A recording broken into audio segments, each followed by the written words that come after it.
Christian is reminded that actually people don't come to believe in God through reason and argument in that way, and that's not how it should be done. But for the atheist, they can also say, see, I told you that this was not about the arguments that you have sort of been claiming that it was. You know what I mean? Thank you. Yeah, it'd be interesting if we could fill out a church, but God couldn't, wouldn't it? I think you said a few times how secular material atheism, I think these need to be teased apart. For example, when you said a second ago that studies show that young people are more open to God and spirituality, I'd like to see those teased apart, because I can find no shortage of people who will say, yeah, I don't know if I'm like an atheist, because like, how do you like know, So I think there might be something. And invariably, when you press someone on what the something is, they don't really know, which is fine. But they sort of have this idea that, well, it can't just be like matter in motion, which is fair enough. In fact, basically every single civilization that we come across, anthropologically speaking, has some kind of sense of the numinous, has some sense of the sacred and the profane. Whether this sort of transforms into God, I think, is another question. Also, yes, you're right. I mean, it is anecdotal. I mean, you say that you're meeting a lot more people who are telling you that they're considering Christianity again. You have to consider the line of work that you're in, Justin. I mean, I meet a lot of people who say the same thing in the other direction. I'm probably less happy about that. When someone comes to me and say, hey, I had this sort of, this grand ethic that was underlying my life and giving it meaning, and then I listened to your video and I don't think that's true anymore.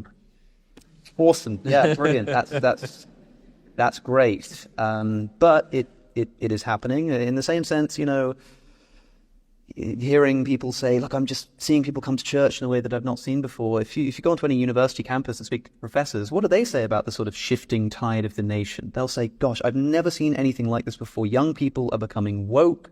They're becoming super left-wing. There are people like protesting speakers who want to come and talk about whether it be something to do with being pro-life or whether it be something to do with the nation or whatever it is. These people are not Christians. The kind of, in fact, I think a lot of the essence that underlies that is in many ways anti-Christian. So it sort of like depends where you're looking as to what you're going to see. It depends what room you're in as to what the air is going to smell like. You know what I mean? And so, can I make a quick response to that? So we're sharing a mic, so it's a bit. Yeah. Do we have a third mic? Yeah. Did it break? There is a third mic, because that is.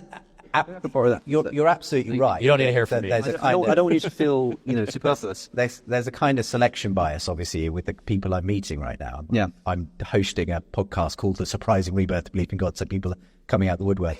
But let's not forget, I also hosted a show where I brought Christians and atheists on for 17 years, and I genuinely have seen a change. The way that people talk about God now is not the way they were talking about God 10, 15 years ago. So something has changed. Do you mean certain of that? Do you mean like they're talking differently about belief in God? That is, they're sort of saying like, yeah, no, I sort of, I'm not really an atheist anymore, in the sense that they are sort of convinced by certain arguments that God's existent? Or do you just mean that they're more sort of soft and lukewarm on the sort of social criticism? Because I completely agree with that. People are less commonly saying religion is this evil, horrible force that needs to be deconstructed. I think the kind of the new atheist rhetoric has dialed down a lot in a lot of people, and it's still there.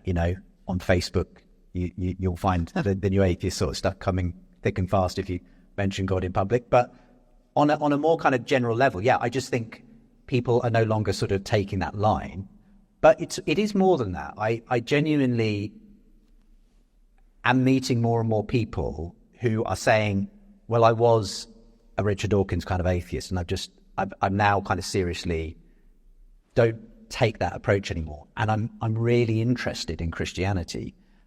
And again, I don't have hard statistics on this. It's just that I wasn't meeting nearly as many of those people. And I was primed to potentially meet them in the role I had. And yet now it feels like I meet them all the time. Would you consider me one of those people? Not in quite the same way. Because I could quite easily say, when I first discovered Richard Dawkins and was making these videos on YouTube, I was a very Richard Dawkins style atheism, but now I'm not that kind of atheist, definitely not. I don't like the new atheist approach. I'm way less convinced that this religion is bad type stuff, and I'm taking Christianity very seriously. I did a degree in theology, etc., and I still love biblical scholarship, and I listen to Jordan Peterson, and but I'm still me, right? I'm still here on the other side of this conversation. I feel like a lot of people you speak to must still, when you sort of push them against the wall and say, but do you believe it? They still say no. Yes, obviously, there's a lot of people who haven't dived in, but I mean, you're super interesting example, Alex, because you've definitely gone on a kind of evolution in terms of the way you interact with these issues. I think there are some arguments for faith and Christianity that you take more seriously than you used to and everything else, but absolutely you haven't become a Christian at this point, of course not. But I do see people going a bit further than this, who just haven't come from the sort of same intellectual kind of debate kind of background that you come from, who are much more just sort of have imbibed, if you like, in the sort of, from growing up really, a kind of generally skeptical, secular, materialistic kind of attitude to life and God and faith, and who now just have started to genuinely question that. And literally a young man walked into our church the other week who said, I'm an atheist, or I think I am. I'm not sure I am actually. And he said, because I basically was doing the Richard Dawkins thing, absolutely didn't believe in God, think religion's bad for us, but I've just had this weird experience over the last month, and I just needed to go to a church. And that is not like, that's one of many, many stories that I'm bumping into, and other church leaders telling me about these people, lots of young men coming into churches. Some of them have been listening to Joe Rogan, Jordan Peterson. So something's happening. And it is this thing of, I think, they've sort of been given intellectual permission to think differently about life. And not all of them have become Christians by any stretch, but some of them have. And that's what I'm kind of trying to get at. Something has changed. Do a lot of them tend to be disaffected young men? Arguably, some of them will be. Because I think I wouldn't disagree with you that kind of thing happens all the time. I'm interested to hear what you think about, for example, let's say other religious traditions can do the same thing. What you end up with, I think, is... I mean, I've spoken about politics here. I've said that there are your sort of secular intellectuals who are upset politically with the state of the country, but most people they don't have the luxury to be thinking about that kind of stuff. They're thinking about their own life, and they're sort of getting a bit nihilistic. This is the sort of materialism, spiritual bit that... Claims about a rebirth of belief in God don't match reality. Globally, religion is declining. Pew Research projects that by 2070, Christians could make up less than half of the U.S. population for the first time in history, while nones may approach 50%. In the UK, church attendance has fallen so sharply that fewer than 5% attend weekly. What looks like revival is often selection bias. Pastors and apologists meet people curious about faith, but the broader data shows retreat, not growth. Anthropology also explains why humans tend to invent gods. Every civilization developed myths to explain what science couldn't. But as knowledge advanced, supernatural explanations lost ground. Diseases once blamed on demons are now understood through microbiology. The cosmos, once thought created in 6 days, is now traced back 13.8 billion years through astrophysics. Even the Bible reveals this human invention of God. In Exodus 23, God says, "You shall have no other gods before me," which only makes sense in a culture that acknowledged many gods. Evidence of henotheism, not true monotheism. Christianity itself built doctrines centuries later at councils like Nicaea, shaping belief through politics rather than revelation. The truth is, what's happening today isn't a return to God. It's people wrestling with meaning in a secular age, often landing on "I don't know," but not on Christianity. Wonderful. I'll give Justin a chance now. So there's two questions. Apologize to do this to you. So is this something to celebrate? And maybe for you, is it something to celebrate yet, or, is there more work to be done? Well, I want to just firstly agree with a lot of what Alex has just said, actually, because I do think it's too early to say what exactly we would be celebrating. I think this could go in some troubling directions. If Alex is correct that this is really a phenomenon that's just about right-wing political people co-opting Christianity for this purpose, then I don't want that. That is not what Christianity is about. I happen to think that a lot of the people with the platforms right now talking happen to be right of centre for all kinds of reasons. But it's interesting. I do think this spiritual thirst, hunger thing is across the board. So it's just that you don't necessarily hear from people who are more on the left as frequently as you do from people on the right in that way. But in the conversation we had with Elizabeth Oldfield, she talked about the fact that she's engaging with a lot of people across the spectrum who are, whatever their political perspectives, they're looking for, they're tired of the materialist account of reality. And it might be that they're into psychedelics and they're looking in that way. It might be that they've got huge environmental concerns, and that has kind of triggered their particular kind of search for meaning and purpose, because they've realized we can't solve this problem ourselves. We need a spiritual solution. So I think that it is more nuanced than perhaps you've described, or even than my book describes, because I will absolutely admit the book does tend to major on some of those more sort of high-profile individuals like the Jordan Petersons and the Douglas Murrays and so on. So the question of whether we celebrate this is, I would only want to celebrate this if it's, in my opinion, true Christianity. And that is the kind of Christianity that absolutely goes to that fundamental command of love your enemies. It is completely countercultural. Now, that's not necessarily going to be a vote winner, actually. So I don't see this necessarily, if it's going to happen in its true form, being, married to some populist government thing. I don't think it will be in the end. I think there will be versions of it that are associated with that, and you can see that in the rise of some forms of Christian nationalism and that kind of thing in the US. But my genuine belief is that whatever those are, they're not Christianity. They're just another form of idolatry, basically, that is you co-opting Christianity for a political purpose. I'm interested in the stories that I am seeing of people who, maybe there are some political motivations in the background, but who are coming to that point of realizing politics isn't going to solve this. Just kind of throwing more technology or science or whatever at this it's a problem of the human heart. And I do genuinely think more and more people are kind of coming to the end of their tether in that sense. And so I don't know is the answer. The only thing I will celebrate is people being absolutely transformed by Jesus Christ and going and changing the world in the way those first Christians did. I suppose the reason I'm hopeful, optimistic that is what the end game will be is because I'm a Christian. Because I do believe in a God who works through renewing, revitalizing, reviving his church, even though it so often goes off course, gets into all kinds of mistakes and muddles.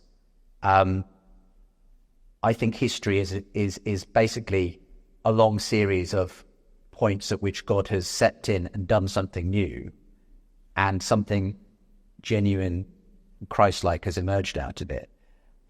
We are in a long trough at the moment of this secular moment in the West.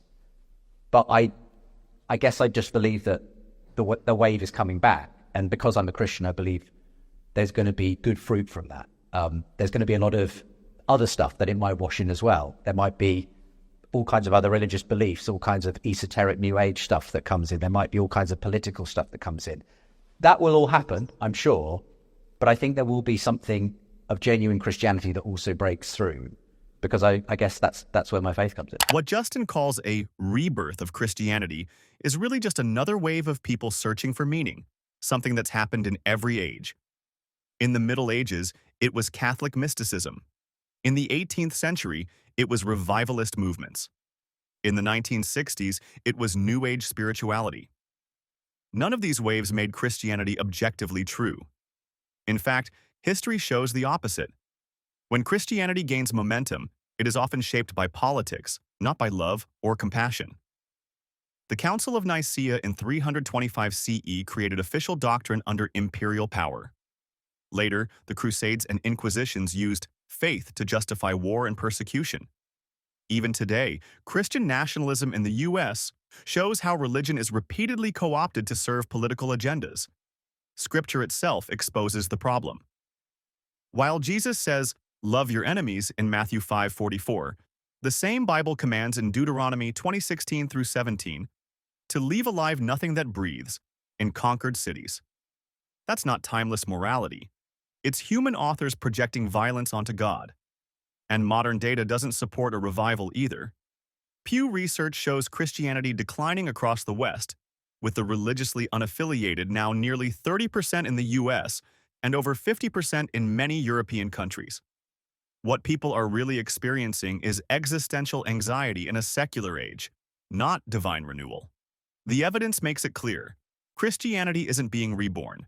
It's being recycled as one option among many human-made belief systems. But I was just really fascinated to ask that. Yeah. That's quite right. But the abandonment of the propositional is maybe a result of that, but also something that's a common story amongst like a lot of things. If you look closely enough, people realize that it's not the way to interact with God, if there is a way to interact with God. Do not all charms fly at the mere touch of cold philosophy, as Keats says. Philosophy will clip an angel's wings, conquer all mysteries by rule and line, empty the haunted air, and nomad mind. Like this idea that there's this sort of place for it. There's a tool to be used, but it's not. It's not the way of getting at it. There's a wonderful poem that I talked about in this event at New York. Same one where Ian spoke to Richard Dawkins, although there were probably less people in the audience at that point.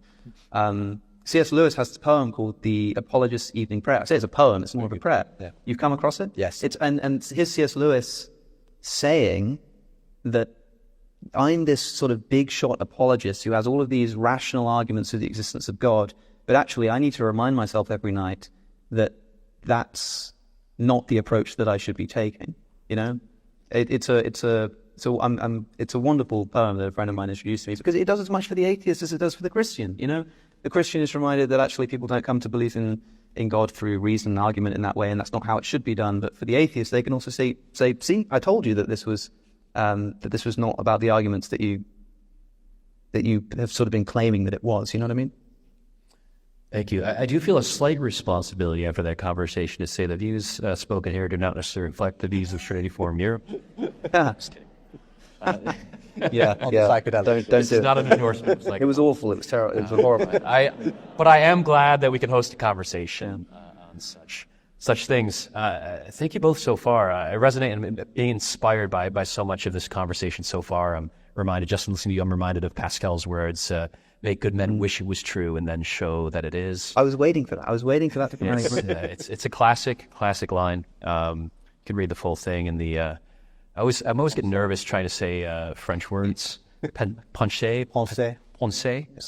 It's an irony that you can't say pensée without sounding a bit poncy. Right there. Alex, thank you as well for your contribution so far. Really resonate with your comment, particularly on the end on beauty. Myself, I was studying apologetics at Biola University when I went to an intense period of doubt. I was actually staring at a painting, not even a very good painting, but a painting of a clownfish. Kind of reminded me of Nemo. And there was just something that clicked, that I just saw beauty in the world in that moment. And something shifted that wasn't necessarily rational, or at least not rational in typical, syllogistic sense, but we're just pointed to some kind of transcendence in the world. And so I really resonate with that as well. Yeah, where the new atheists spend their entire career saying religion isn't rational. The religious response used to be, yes, it is. Now it seems to be something like, yeah, I know. Well, I just want to speak up as well for the fact that these other ways of coming to believe things, by the same token, they're not irrational necessarily. They're just, as you said, they're not a three-point argument philosophically. Irrational. I just think there are other ways of knowing things in the world, and people are more open to that. They're realizing that beauty is not something that you arrive at through a philosophical argument. It's something you just apprehend, but it's true. So I think the danger is when you sort of say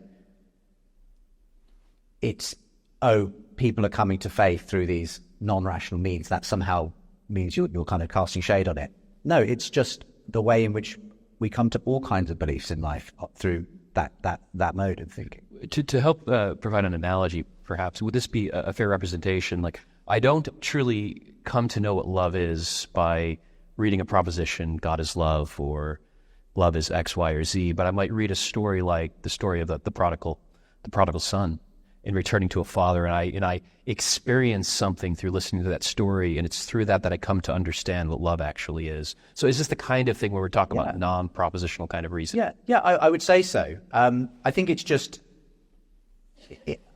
It's a shame if we kind of dismiss people's personal experience as somehow non-valid. Now, it may not be something that can convince someone else, and that's the advantage of the objective, rational approach, if you like, to faith. We can debate, you know, the Kalam cosmological argument or whatever, because we're all kind of agreed basically on the objective data out there, if you like. But as I said, it's, in my experience, apologetics, which is this sort of rational intellectual defense of the faith, what it's primarily good at is actually removing roadblocks to faith, I think. Giving people kind of intellectual permission to walk down the road. But you still have to want what's on offer. There's still a sense in which the desire for God is absolutely central. If that's not there, no intellectual argument, I think, will never persuade you, because you have to want what's on offer in the end. So for me, it's important to just recognize that the heart is still kind of the thing. It's the seat, if you like, of ultimately what we desire. So yeah.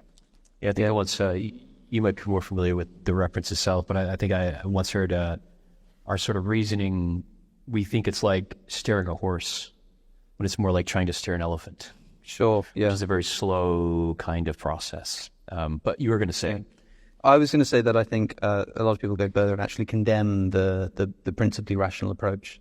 I think that's what Lewis is doing in that prayer. I think he's saying that it's a bad thing to identify principally with the rational argumentation and think that that's the way it's supposed to be done. I mean, I've read the prayer, the poem you're referencing a few times. I don't think he's denigrating reason. I mean, should we do it? We should get the poem up, shouldn't we? I think, hey, I can give it a go. Yeah. I used to be able to. This is a treat. Have you actually memorized it? Let's find out. Okay. From all my lame defeats, and oh, much more, from all the victories I seemed to score, from cleverness shot forth on thy behalf, at which, whilst angels weep, the audience laugh, from all my proofs of thy divinity, thou couldst give no sign, deliver me. Thoughts are but coins, let me not trust instead of thee their thin-worn image of thy head. From all my thoughts, even my thoughts of thee, O thou fair silence, fall and set me free. Lord of the narrow gate and needle's eye, take from me all my trumpery, lest I die.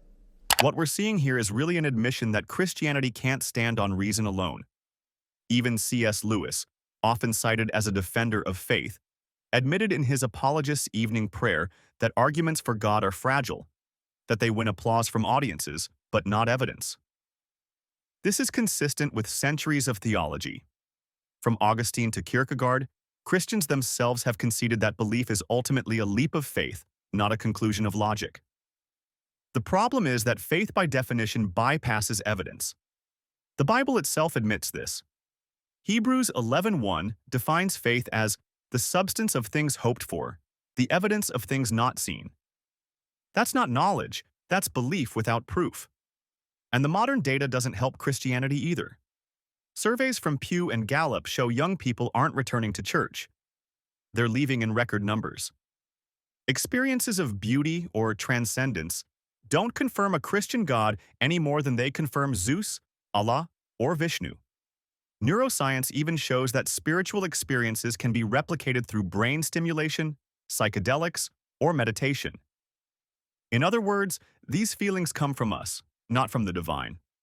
So when apologists move away from reason and lean on emotion, they're conceding the central point. Christianity can't be proven true. It can only be believed. What do you think? Are spiritual feelings evidence of God, or just part of human psychology? Let us know in the comments, and don't forget to like and subscribe for more deep dives.